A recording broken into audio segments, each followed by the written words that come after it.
ऐसा सुना है मैंने कि तन्मय के फादर एक डॉक्टर है। सर, आप डॉक्टर हो के बच्चों को इंजीनियर बना रहे हो, कहाँ से कंसेप्ट आपके दिमाग में आया? और कहते हैं कि टॉपर्स लोग जो होते हैं ना, वो सोशल मीडिया से दूर दूर तक का नाता नहीं रखते हैं। क्या आपके माँ बाप का प्रेशर था या फिर माँ बाप ने आपको एकदम से फ्री कर रखा था? अगर आपको जेईई एडवांस के लिए करना है तो फिर आप क्वालिटी मटेरियल सॉल्व कीजिए। न किसी दोस्त से निकलेगा, न किसी दुश्मन से निकलेगा, हमारे पैरों का कांटा तुम्हारे हाथों से ही निकलेगा। नमस्कार दोस्तों, मेरा नाम है Vishnu Rathore and you are watching Kota जानकारी यूट्यूब चैनल। बात करें आज के वीडियो में, तो आज मैं पहुंचा हूँ जयपुर सिटी में और कंपटीशन का विक्ट्री सेलिब्रेशन यहाँ पर चल रहा है और मेरी मुलाकात हुई है जस्ट तन्मय से, जो कि जेईई एडवांस 2023 के एग्ज़ाम में 269 रैंक लाकर एक तरह से टॉपर बने और बड़ी खुशी की बात है। सबसे पहले तो many congratulation Tanmay. Thank you very much. सबसे पहले क्वेश्चन जानना चाहूँगा कि जब आपको पता लगा कि आपकी जो रैंक है 269 है और आप यानी कि टॉपर बने, कैसा रिएक्शन था उस टाइम में जब आपको पता लगा? नहीं, तभी बहुत अच्छा लगा था, मतलब वेरी मेमोरेबल मोमेंट था। तभी एक्चुअली एक तो फादर्स डे था एंड तभी मेरे फादर आउट ऑफ टाउन गए थे।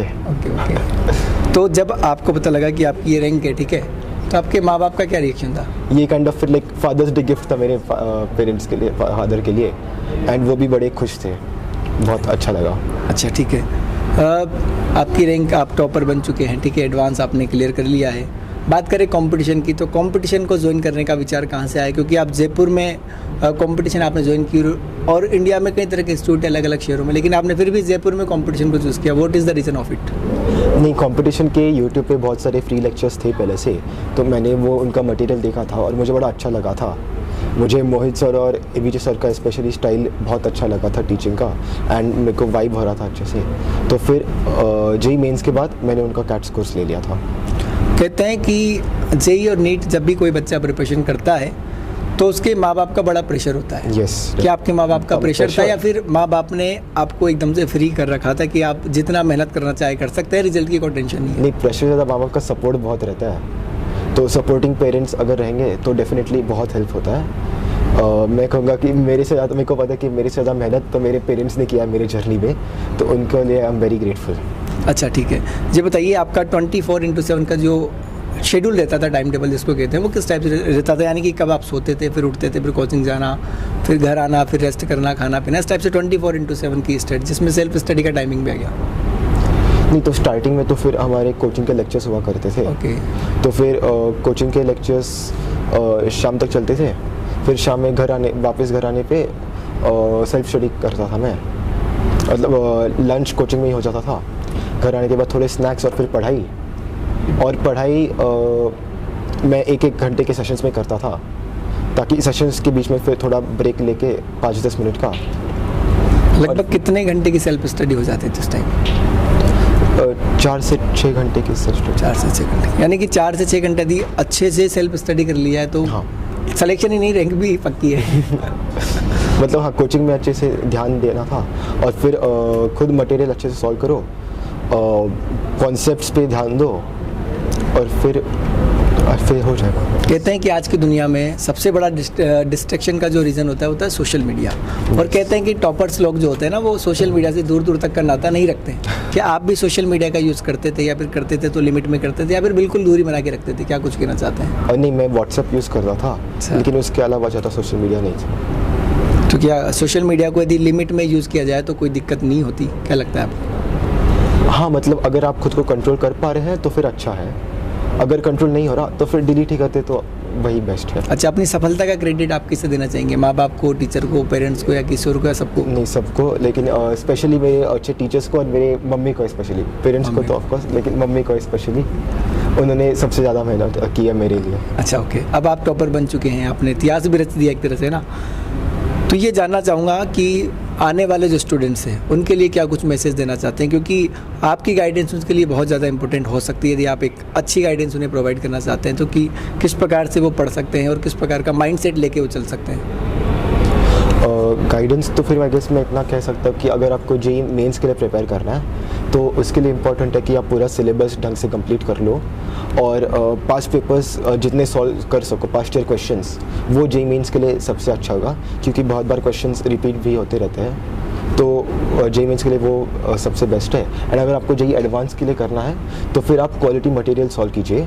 आप देखिए आपको कौन से अच्छे टीचर मिल रहे हैं। यूट्यूब पे वैसे भी बहुत सारा फ्री मटेरियल है, वरना फिर कंपटीशन के भी अच्छे कोर्सेस हैं, आप वो ले सकते हैं। आप टीचर के साथ आपके कौन सा टीचर अच्छा लग रहा है और आप ठीक से उनसे कॉन्सेप्ट समझ पा रहे हैं, इस पे ध्यान दीजिए।